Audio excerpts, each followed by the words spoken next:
देखेंगे demon slayer season 4 के episode number 2 को। इसके पिछले सभी एपिसोड्स के वीडियोस आपको हमारे चैनल पर मिल जाएंगे। तो चलिए जानते हैं आगे की कहानी को बिना किसी देरी के। तो अब तक हमने देखा कि हाशिरा ट्रेनिंग शुरू हो गई थी, जिसमें सभी हाशिराज अपने से नीचे वाले डीमन स्लेयर्स को ट्रेन कर रहे थे और खुद भी अपना डीमन स्लेयर मार्क मैनिफेस्ट करने की कोशिश कर रहे थे। दूसरी तरफ मास्टर कागाया लेडी तमायो के पास अपना कासुगाई क्रो भेजते हैं, जो कि तमायो को बताता है कि उनके डीमन स्लेयर कॉर्प्स में भी एक काफी होशियार लड़की है, जिसे डीमंस की बॉडी के बारे में काफी कुछ पता है। वो चाहते थे कि तमायो उसके साथ मिलकर नेजुको के शरीर की जांच करे और मुजान के खिलाफ इस लड़ाई में उनका साथ दे।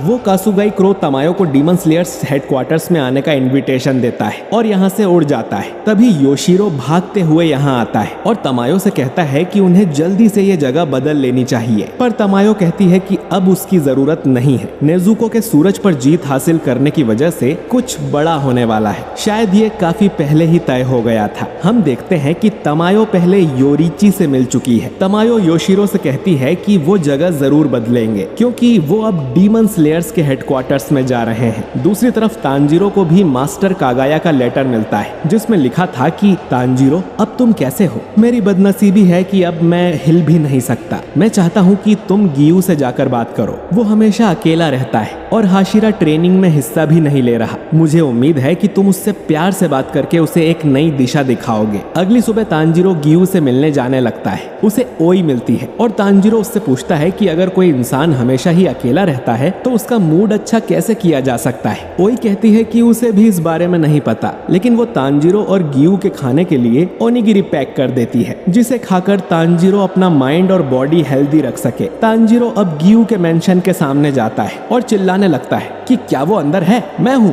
तांजीरो। तांजीरो के काफी देर तक चिल्लाने पर भी गियू उसे कोई जवाब नहीं देता, तो तांजीरो खुद ही अंदर आ जाता है, जो गियू को अच्छा नहीं लगता। तांजीरो अब गियू के सामने बैठकर उसे बताता है कि कैसे सभी हाशिराज ट्रेनिंग करने में लगे हुए हैं और तांजीरो 7 दिन में बिल्कुल ठीक हो जाएगा और वो गियू के साथ ट्रेनिंग करना चाहता है। गियू उसे साफ मना कर देता है। तांजीरो पूछता है कि क्यों, वो किस बात पर इतना गुस्सा है, जिस पर गियू बोलता है कि वो गुस्सा है कि तांजीरो ने अब तक वाटर ब्रीदिंग को मास्टर नहीं किया है। उसे तो अब तक अगला वाटर हाशिरा होना चाहिए था। तांजीरो कहता है कि उसने इस बारे में उरुकोडाकी से बात की थी और उन्होंने बताया था कि वाटर ब्रीदिंग काफी बेसिक स्टाइल है, तो वो चाहे तो अपनी ब्रीदिंग स्टाइल चेंज भी कर सकता है। गियू कहता है कि अभी कोई भी वाटर हाशिरा नहीं है, तो किसी न किसी को तो जल्दी वाटर हाशिरा बनना पड़ेगा। तांजीरो ये सुन थोड़ा कंफ्यूज हो जाता है, क्योंकि वाटर हाशिरा तो खुद गियू है, जिस पर गियू कहता है कि वो वाटर हाशिरा नहीं है। फिर वो तांजीरो को यहाँ से जाने को बोलकर खुद कमरे से बाहर चला जाता है। तांजीरो को कागाया की बात याद आती है कि उसे गियू के साथ शांति से बात करनी होगी। तांजीरो गियू के खाने के लिए ओनिगिरी बाहर ही रख देता है। शाम को गियू देखता है कि तांजीरो अब तक नहीं गया था। तांजीरो अब गियू के पीछे भूत की तरह पड़ जाता है। वो हर जगह उसका पीछा करता है और उससे बात करने की कोशिश करता है और उससे पूछता है कि क्या वो उसे ट्रेन करेगा। तांजीरो गियू को चैन से सोने, खाने और नहाने भी नहीं दे रहा था। ऐसे ही करीब 4 दिन बीत जाते हैं और गियू को डर लगने लगता है कि क्या ये ऐसे ही जिंदगी भर मेरा पीछा करता रहेगा। अब गियू तांजीरो को सच बताता है कि उसने फाइनल सिलेक्शन पास नहीं किया था। गियू के साथ साबितो नाम का एक लड़का हुआ करता था, जिसकी फैमिली को भी डीमंस ने मार दिया था, बिल्कुल गियू की फैमिली की तरह।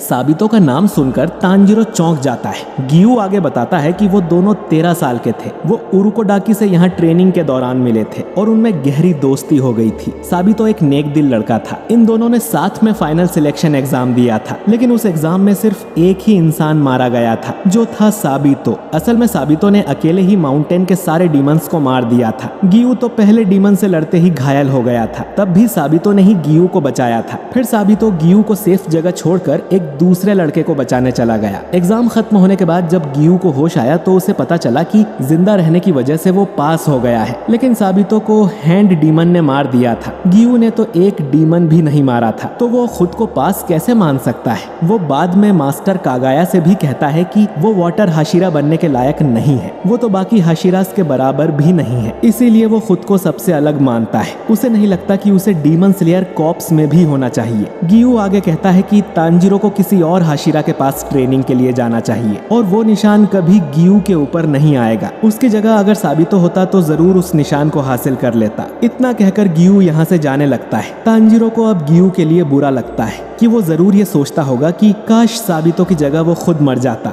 ये फीलिंग तांजिरो को भी अच्छे से पता है। तांजिरो अब साबितो और माकोमो को याद करता है कि मरने के बाद भी उन्होंने तांजिरो की मदद की थी। साबितो अगर आज जिंदा होता तो बिल्कुल गियू की उम्र का होता, एक महान तलवारबाज बनता। वो कमाल का था, उसने अकेले ही फाइनल सिलेक्शन में सबको बचाया। तांजिरो ये बिल्कुल नहीं कर पाता क्योंकि वो खुद को ही बचाने में लगा हुआ था। तांजिरो फिर रेंगोकू को याद करता है जो कि एक महान इंसान था, लेकिन इन लोगों को बचाने के चक्कर में वो खुद मारा गया। तांजिरो भी सोचता है कि काश रेंगोकू की जगह वो खुद मर गया होता, क्योंकि उसे लगता है कि रेंगोकू जरूर मुजान को हरा देता। पर फिर भी उसे इनोसुके की बात याद आती है जिसने कहा था कि रेंगोकू उन पर भरोसा करके मरा है, तो वो लोग अब रोते नहीं बैठ सकते। तांजिरो सोचता है कि उसे अब गियू से क्या कहना चाहिए। गियू खुद को हाशिरा नहीं मानता, लेकिन उसने हाशिरा बनने के लिए कड़ी मेहनत की होगी। तांजिरो अब गियू से कहता है कि क्या तुम साबितो के बलिदान का बदला ऐसे चुकाओगे। ये सुन गियू रुक जाता है और उसे एक बात याद आती है जब साबितो ने उसे एक बार एक थप्पड़ मारा था और कहा था कि खबरदार, अगर कभी मरने की बात की तो हमारी दोस्ती हमेशा के लिए खत्म हो जाएगी। तुम्हारी बहन ने खुद की जान देकर तुम्हें डीमन से बचाया था, तो तुम्हें उसका सम्मान करते हुए जिंदा रहना होगा। गियू अब सोचता है कि उसने ये बात भुला दी थी क्योंकि वो साबितो और अपनी बहन की डेथ को याद नहीं करना चाहता था। वो जब भी उन्हें याद करता तो दुखी हो जाता था और कुछ नहीं कर पाता था। पर अब वो उन दोनों से माफी मांगता है और उसे तांजिरो की बात समझ आ गई थी। वहीं तांजिरो सोचता है कि उसने कहीं कुछ ज्यादा तो नहीं बोल दिया। गियू तो बिल्कुल हिल भी नहीं रहा था, उसने गियू के जले पर नमक तो नहीं छिड़क दिया। फिर तांजिरो के दिमाग की बत्ती जलती है और वो गियू के साथ ईटिंग कॉन्टेस्ट करने का सोचता है और अगर वो जीत गया तो गियू को उसे ट्रेन करना होगा और ईटिंग कॉन्टेस्ट में तो गियू को बात करने की भी जरूरत नहीं है। फिर गियू तांजिरो से कहने लगता है कि वो हाशिरा ट्रेनिंग के लिए तैयार है, लेकिन तांजिरो बीच में से ही उसकी बात काटकर उसे सोबा ईटिंग कॉन्टेस्ट के लिए चैलेंज करता है, जिसके लिए गियू मान जाता है और दोनों जाकर दबा के खाने लगते हैं। गियू फिर तांजिरो से शिनोबू के बारे में पूछता है, जिस पर तांजिरो कहता है कि शिनोबू की ट्रेनिंग के बारे में तो उसे भी कुछ नहीं पता। बटरफ्लाई मेंशन में हम शिनोबू को देखते हैं जो कि गुस्से में अपने कमरे में जाकर बैठ जाती है और खुद को शांत करने की कोशिश करती है। तभी कानाओ यहाँ आती है और शिनोबू से कहती है कि वो सानेमी की ट्रेनिंग के लिए जा रही है। क्या उसके बाद शिनोबू उसे ट्रेनिंग दे सकती है? पर शिनोबू उससे कहती है कि वो हाशिरा ट्रेनिंग में हिस्सा नहीं ले रही है। फिर वो कानाओ को अपने पास बुलाती है जो ये सुन उदास थी क्योंकि वो शिनोबू के साथ ट्रेनिंग करना चाहती थी। शिनोबू को ये देख खुशी हो रही थी कि कानाओ अब अपने मन की बात खुलकर बोल पा रही थी और लगता है कि अब समय आ गया है कि वो कानाओ को उस डीमन के बारे में बताए जिसने शिनोबू की बड़ी बहन को मारा था और ये भी कि उस डीमन को मारने का तरीका क्या है। और ये एपिसोड यहीं पर एंड हो जाता है। तो दोस्तों, आपको ये एपिसोड कैसा लगा